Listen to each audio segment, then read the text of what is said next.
Hello guys, আমি প্রান্তিক, তোমরা একটু প্রান্তিক দেব ব্লগ। তো আজকে আমি 24 ঘন্টা করতে চলেছি লিকুইড চ্যালেঞ্জ।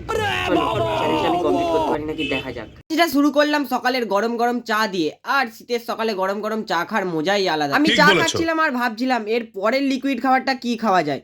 তখনই আমার মা যেটা দিল, আমার প্রচন্ড সর্দি হয়েছে বলে মা দেখো একটা লিকুইড ওষুধ তৈরি করে দিয়েছে।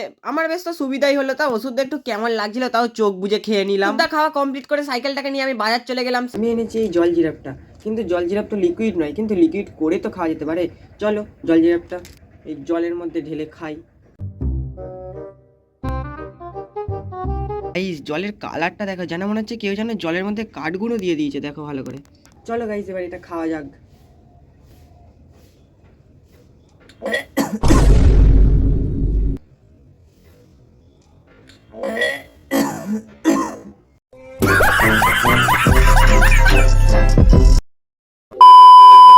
তারপরে আমি চোখ বুজে জল জিরাপটাও খাওয়া কমপ্লিট করে নিলাম। তারপরে আবার একটা বন্ধুর সঙ্গে বাজারে গিয়ে আমি একটা দোকান থেকে নিয়ে এলাম লস্যি, যেহেতু লস্যিও তো লিকুইড, ঠান্ডায় লস্যি খাওয়ার মজাটাই একটা আলাদা। আর কোনো কিছু না ভেবে ঝটপট লস্যিটাও খাওয়া কমপ্লিট করে নিলাম। গাইস রান্নাঘরে খুঁজেও লিকুইড খাবার কিছু পেলাম না। চলো এবার নিচে ফ্রিজে দেখি কিছু আছে নাকি। আমি তো ভেবেছিলাম ফ্রিজে নিশ্চয়ই কিছু পেয়ে যাব, তাই পেয়েও গেলাম ফ্রিজে একটা স্প্রাইটের বোতল। আমি পেয়ে গেছি স্প্রাইটটা, চলো স্প্রাইটটা এখন খেয়ে নিই। আর এতটাই ঠান্ডা ছিল স্প্রাইটটা কি বলবো, আবার আমার তার উপর সর্দি হয়েছে, তাও আমাকে চ্যালেঞ্জের জন্য খেতে হচ্ছে।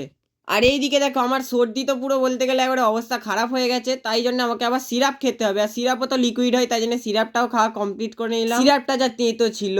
কিছুই তো খেলাম, কিন্তু জল তো খাওয়া হয় না, আমি তো ভুলে গেছি জলও লিকুইড আছে, তাই জন্য ঝটপট জলটাও খেয়ে নিলাম।